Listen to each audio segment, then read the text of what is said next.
Hello everyone welcome back to your favourite channel smart king Subrat. So students आपण मानक political science रो मु selection question provide कर सारी political science ता सहित मु आपको पॉलिटिकल साइंस रो फाइनल सिलेक्शन भी प्रोवाइड करथि। तो फाइनल सिलेक्शन क्वेश्चन ऊपर पे मानकर कौन करिथिला ना हमको आंसर दरकार। ठीक अछि, तो क्वेश्चन तो मु दे देली बट आपनकर आंसर ही दरकार थिला। तो आंसर गुडा हम सेपरेटली डिस्कशन करिया बेली मु आपको कहितली। तो आज होची हमर फर्स्ट वीडियो जोटा कि आपनकर आंसर गुडा डिस्कशन करिबा। ओके, या पूर्व गोटे वीडियो अपलोड है, आई थिंक सेकंड वीडियो ही होबो कारण जो गोटे क्वेश्चन थिला फास्ट क्वेश्चन जोटा कि डेमोक्रेसी संज्ञा तो तार कौन फीचर्स गुड़ाक आई थिंक गोटे वीडियो से डिस्कसन कर देछि। ओके, सेटा आपण देखिबे पॉलिटिकल साइंस प्लेलिस्ट थी आज जाकि देखिदेवे सेठी है।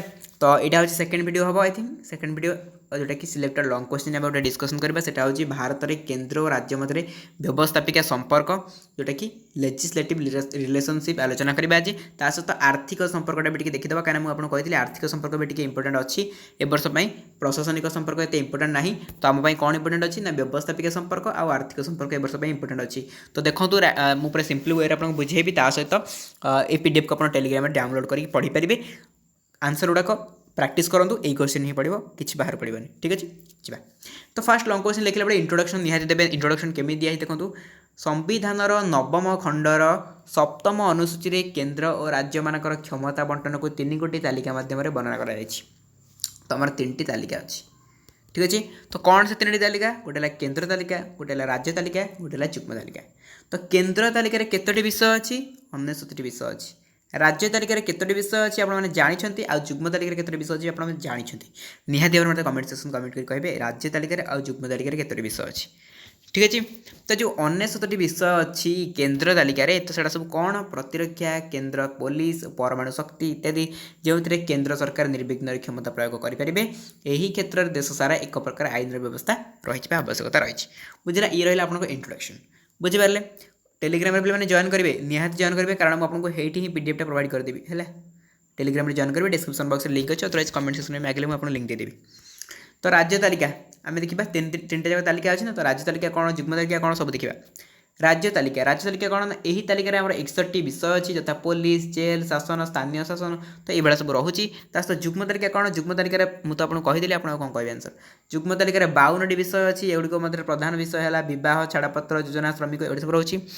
तापर अवशिष्ट क्षमता कौन ना केंद्र राज्य युग्म तालिका अंतर्भुक्त होता केते गुड़े विषय गुड़िक अवशिष्ट क्षमता अच्छी। 248 धारा अनुसार एपरी कौन सी विषय आईन प्रणयन कर आवश्यकता अनुभुक्त हेले से आईन पार्लियामेंट ही प्रणयन करें। बुझिपार, तो ये अवशिष्ट क्षमता सरीगला। तापर आसला राज्य तालिकाभुक्त विषय उपर संसदर आईन प्रणयन व्यवस्था।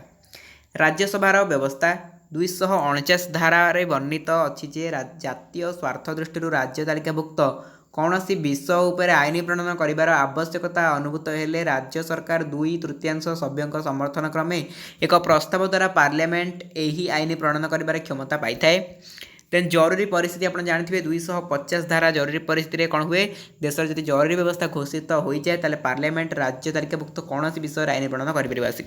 ठीक अच्छे, तापर केंद्र आईन गुरुत्व कौन? 251 धारा अनुसार राज्यर आईन प्रणयन क्षमता को संकुचित करा जाए केंद्र और राज्य प्रणीत आईन मध्य विरोध देखादेले केंद्र आईन बलवत्तर रही व्यवस्था रही। राज्य अनुरोध कौन? राज्यर अनुरोध कौन? 252 धारा अनुसार 2 बा ततोधिक राज्य तालिका कौन सी विषय आईन करने को पार्लियामेंट को जब अनुरोध करती ताले प्रस्ताव ग्रहण कले से ही राज्य मानक पार्लियामेंट आईन प्रणयन करे। तापर आंतर्जातिक चुक्ति हूँ 253 धारा होता है। 200 धारा कौन हुए राष्ट्रपति को स्वीकृति मिलता है। तो आंतर्जातिक चुक्ति कौन ना 253 धारा वर्णित अच्छी कौन सी आंतर्जातिक संधि चुक्ति पालन करने आवश्यक हेले पार्लियामेंट जेकोसी विषय आईन प्रणयन करे। राष्ट्रपति स्वीकृति कौन ना संविधान 200 धारा अनुसार राज्यर विधानमंडल द्वारा गृहीत कौन सी बिल को राज्यपाल स्वीकृति न दे राष्ट्रपति स्वीकृति पठाई पारती। राष्ट्रपति 201 धारा अनुसार यही बिल उपर स्वीकृति दे पारती कि नास्ती करि पारती। लास्ट को कनक्लूजन कौन उपरोक्त आलोचना यह सुस्पष्ट हुए जे व्यवस्थापिका संपर्क क्षेत्र में केंद्र प्राधान्य अधिक और जातीय संहति दृष्टि यह आवश्यक अटे। ठीक अच्छे, तो आम यू कौन जाने आम जाने ये केंद्र निर्विघ्न क्षमता रोचे केंद्र क्षमता अधिक रोचे। तो ये है आपंकर कौन ना व्यवस्थापिका संपर्क। ठीक अच्छे, तापर देखिए आर्थिक संपर्क।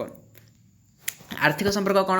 इंट्रोडक्शन कौन लिखे ना केंद्र तालिकाभुक्त विषय संबंधी टिकस बसाइबा और आदाय करबा केंद्र सरकार दायित्व सेहीपरि राज्य तालिकाभुक्त विश्व संपर्क टिकस बसाइबा आदाय करबा राज्य सरकार दायित्व केंद्र और राज्य मध्य आर्थिक संपर्क निर्धारण करने संविधान द्वादश खंडर थिबा व्यवस्था गुड़िक निम्न दिगला कौन कौन व्यवस्था अच्छी फास्ट है राज्यर राजस्व एठी कौन हुए केते गोटे टिकस अच्छी जोटा कि राज्य सरकार धार्य करेंगे जे एराक आदाय हवा दरकार बोली है आदाय भी निजे करेंगे खर्च भी निजे करेंगे बुझेगा से गोटे कौन भू राजस्व हो राज्य अबकारी शुल्क बिक्री कर पण्य कर ये सब हूँ राज्यर राजस्व से भाव में आप देखिए कौन ना केन्द्र किसी राजस्व अच्छी केन्द्र राजस्व कौन हम सेम जिन केते गोटे टिकस कौन कर सरकार द्वारा केन्द्र सरकार धार्य कर आदाय कर खर्च भी कर कौन से गुड़ा सब रेलपथ डाकतारा टेलीफोन आकाशवाणी दूरदर्शन डाकघर तमाकू शुल्क एगुड़ा सब तापर आइला केन्द्र द्वारा धार्य आदाय राज्य द्वारा व्यय ये कौन हम केन्द्र धार्य कर 269 धारा अनुसार आदाय भी कर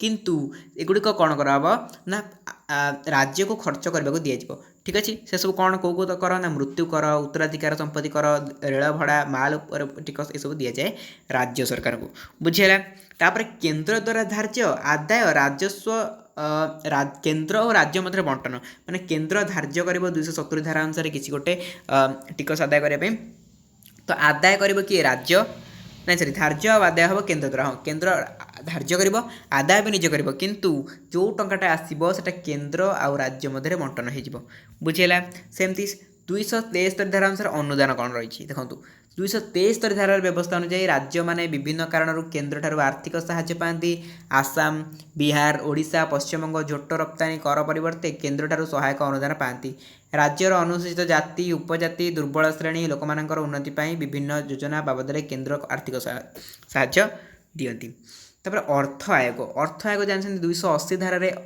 प्रति 5 वर्ष थे राष्ट्रपति जड़े चेयरमैन और अन्य 4 जन सभ्य विशिष्ट एक अर्थ आयोग नियुक्त करती यही आयोग केन्द्र राज्य मध्य अर्थनैतिक संपर्क समीक्षा करे यही आयोग वास्तव पक्ष राज्य मान आर्थिक स्थिति को नियंत्रण करे ठीक अच्छे तापर आर्थिक जरूरी परिस्थिति एथरे कौन हुए ना 360 धारा अनुसार राष्ट्रपति समग्र देश में केतेक अंचल आर्थिक जरूरीकालीन व्यवस्था घोषणा करिपारंती तो यही समय केंद्र सरकार राज्य को अर्थनैतिक निर्देश दियंती एवं केंद्र और राज्य मध्य राजस्व बंटन नीतिर समीक्षा करती आर्थिक क्षेत्र में मध्य केंद्र प्राधान्य रही राज्य अच्छा राज्य मानार कमिटी और ज्योति बासु सुपारिश ग्रहण करा जाई नहीं किंतु कौन है ये कटि जाइए ओके पे मैंने कटि जाइए आर्थिक जरूरी पड़े आई थिंक से पॉइंट आप 7टा पॉइंट है ना तो 7टा पॉइंट आपगला लास्ट को कनक्लूजन लिखिदेवार अच्छी कौन किसी ना लास्ट को कनक्लूजन कौन लिखे जे केन्द्र राज्य मध्य आर्थिक संपर्क आप कौन जानिले